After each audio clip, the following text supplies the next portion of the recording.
Media questions అయిపోయినట్టేనా లేకపోతే సరే. Okay please. సరే, డైరెక్టర్ గారన్నా చెప్పొచ్చు ఇది. ఆ ప్రొడ్యూసర్ గారు ఈరోజు యాబ్సెంట్, సో డైరెక్టర్ గారే చెప్తారు.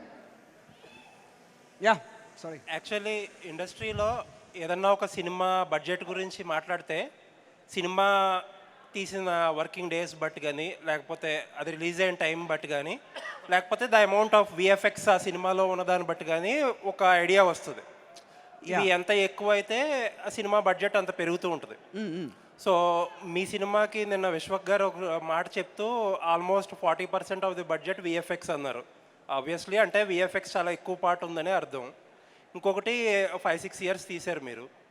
బట్ నిన్న ఒక ఇంటర్వ్యూలో ప్రొడ్యూసర్ గారు మాట్లాడుతూ ఆయన ఏమంటారంటే, ఈ సినిమా థియేటర్లో పర్ఫామ్ చెయ్యకపోయినా ఒకవేళ ఓటీటీ రైట్స్తోనే మొత్తం రికవర్ అయిపోతుంది అన్నారు. అంటే రెండు అన్రియల్ స్టేట్మెంట్స్లో ఉన్నాయి. బై నార్మల్ ఇండస్ట్రీ లాంగ్వేజ్లో ఏంటంటే మీ బడ్జెట్ చాలా ఎక్కువ అవ్వాలి, but at the same time OTT రైట్స్తోనే రికవర్ అవ్వాలంటే ఇట్స్ నాట్ పాసిబుల్ కదా. ఈ రెండు ఏం కాంట్రాస్టింగ్గా ఉన్నాయి స్టేట్మెంట్స్. ఐ థింక్ మా ప్రొడ్యూసర్ స్టేట్మెంట్స్ కొంచెం మిస్ఇంటర్ప్రిట్ అయినట్టున్నాయి. But I don't know what is the context. నేను వినలేదు ఆ ఇంటర్వ్యూ ఏదో, మరి maybe some misquote might have happened. But that side అండి బడ్జెట్స్ ఇవన్నీ these are all business information కదండి. So cinema is more than that. It's so right now I think it's better we discuss more about the story or how the film is working and all. So we can leave the business information for the business people, and it's for investors and the business people related. So let's treat cinema like a pure emotion. అంటే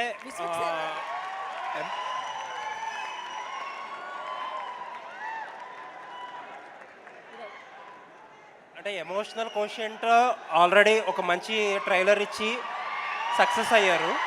so కొంతమంది business కోషెంట్లో చూసే సినిమాలు చూస్తారు కాబట్టి వాళ్ళ గురించి కూడా ఈ question.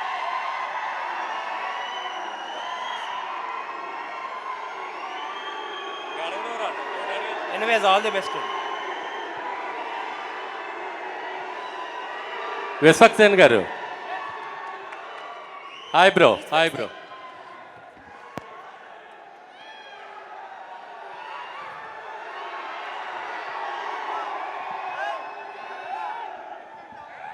Sir hi sir.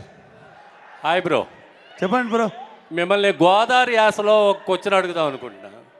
అడిగండి. Kings of Godavari వస్తుంది కదా, గ్యాంగ్స్. యా, నాన్నగారు ప్రజారాజ్యం పార్టీలో ఫేవర్గా ఉన్నారు అప్పట్లో.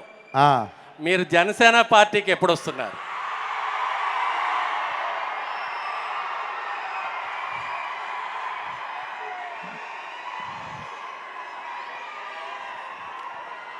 నేను డొనాల్డ్ ట్రంప్కి పెద్ద ఫ్యాన్ సార్. నేను Donald Trump fans association president నేను. సో డొనాల్డ్ ట్రంప్ పాలిటిక్స్కి వచ్చినప్పటికీ చాలామంది రాలేదు ఇక్కడ. నేను నిజాయితీగా అక్కడ ఉండిపోతున్నా. అమెరికాకి వెళ్ళినప్పుడు ఓటేస్తున్నప్పుడు చెప్తాం మీకు. డన్. విశ్వక్ సేన్ గారు ఇక్కడ వినిపిస్తుందని మేడం చూసుకోవాలి, చెప్పండి.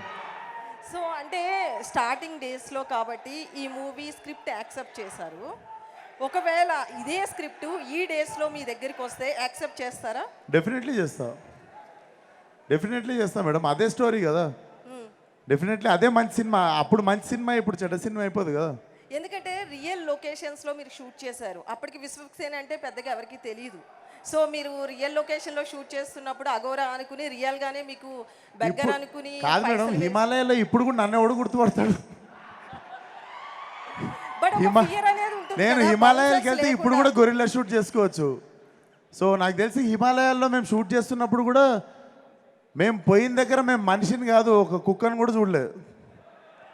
సో అక్కడ నాకు తెలిసి విశ్వక్ సేన్ ఇప్పుడు వెళ్ళినా కూడా షూటింగ్ చేసుకోవచ్చు. అండ్ మోర్ దెన్ ఎనీథింగ్ అప్పుడు కుదిరింది, ఇప్పుడు కుదరకపోతే కుదరడానికి మేము ఏం చేయాలో చేసి షూటింగ్ చేస్తుండే. కథ నచ్చింది, సినిమా షూటింగ్ స్టార్ట్ అయిందంటే అది గుమ్మడికాయ కొట్టేదాకా మేము నాన్న సంకల్ నాకు ఎట్లనో చేస్తాం.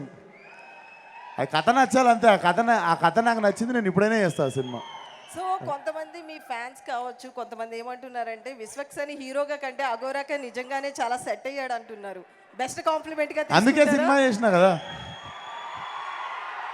అందుకే సినిమా చేసినా కదా మేడం. విశ్వక్ గారు హాయ్. ఎస్కేన్ గారు నా క్వశ్చన్ అడగొచ్చా? ఎస్కేన్ గారు నా క్వశ్చన్ అడగొచ్చా? ఎస్కేఎన్ గారి కంటే క్వశ్చన్ ఇంకా ఎక్కువ వస్తుంది అరుపులు. నన్నెందుకు బ్రో టార్గెట్ చేశారు? ఎస్కేన్ గారు మీరు అంటే ప్రస్తుతం మీరు గెస్ట్గా వచ్చారా లేదా ఈ సినిమాలో ఏదన్నా క్యారెక్టర్ చేశారా? మాకు తెలీదు, అంటే ట్రైలర్లో మీ పార్ట్ ఏం కనిపించలేదు. సో మీరు ఏదన్నా క్యారెక్టర్ చేశారా